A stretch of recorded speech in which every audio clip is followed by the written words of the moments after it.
Hello, I'm Christopher Keaton Wimbish, a plumbing student at Southern Crescent Technical College in Georgia. Today I will be showing you how to retrieve a dropped piece of jewelry as well as fixing a broken sink.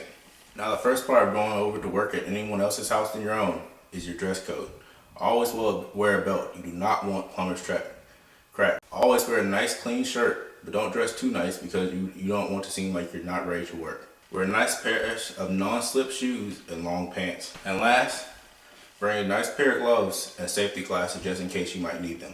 Alright, now the first thing you want to do while working under the sink is find a good ample light source so that if any other problems arise or anything you couldn't see otherwise can be notified, and also grab something to catch the drip to make sure nothing overflows out of your sink and causes a bigger mess, as well as grabbing a dry towel. All sinks only have a few parts: drains, extensions, and the drainage pipes and traps. Today we will be cleaning and removing the pipe trap. Today we will start by removing these slip nuts, these 3 slip nuts on both drains as well as in the back of the trap, while leaving the watertight washers there intact. In the beginning, the only tool you will need is a channel lock wrench and perhaps a large crescent wrench to help you hold other things in place.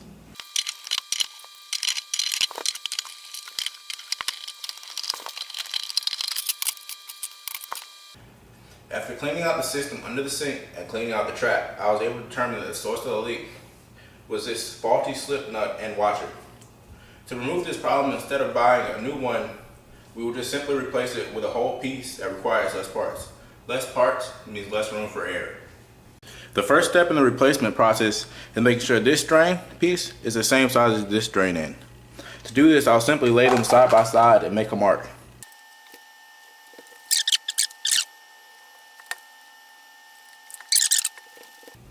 After we've made our mark, it is time to make a cut.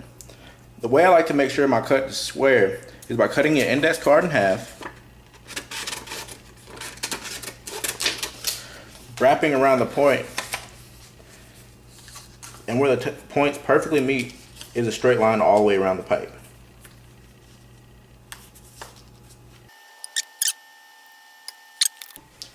Remember, it is always best to use a permanent marker because a dry erase marker will rub off when you accidentally touch it with your hands. To cut this pipe to the size I want, I'll use this handsaw.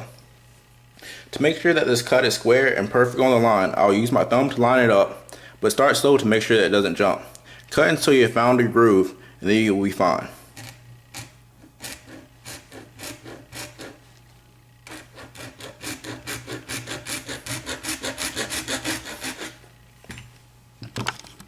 After cutting the pipe the size I wanted and reaming the inside and cleaning the outside pipe, it is almost ready to go in the sink. To do this, I will connect these 2 pieces of the pipe soundly. First, I'll put on the slip nut. Then, I'll put on the washer. Make sure it's a clean fit. Next, I'll just insert the pipe to the right size I want, slide the washer down and the nut, and screw on.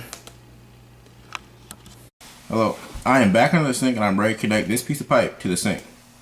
I'll do this by connecting the slip nut and the washer to the part of the pipe connecting the sink to the metal.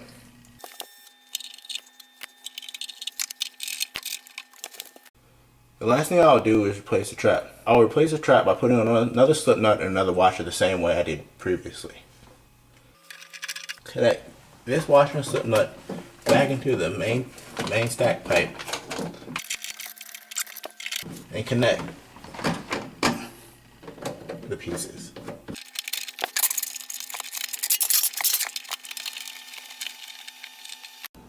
Finally, I'll make sure all the slip nuts are secured and in place. Alright, we have now completed the sink drain. The last thing to do to complete this job is refill the trap with water to make sure none of the gases from the sewage escape back into the home.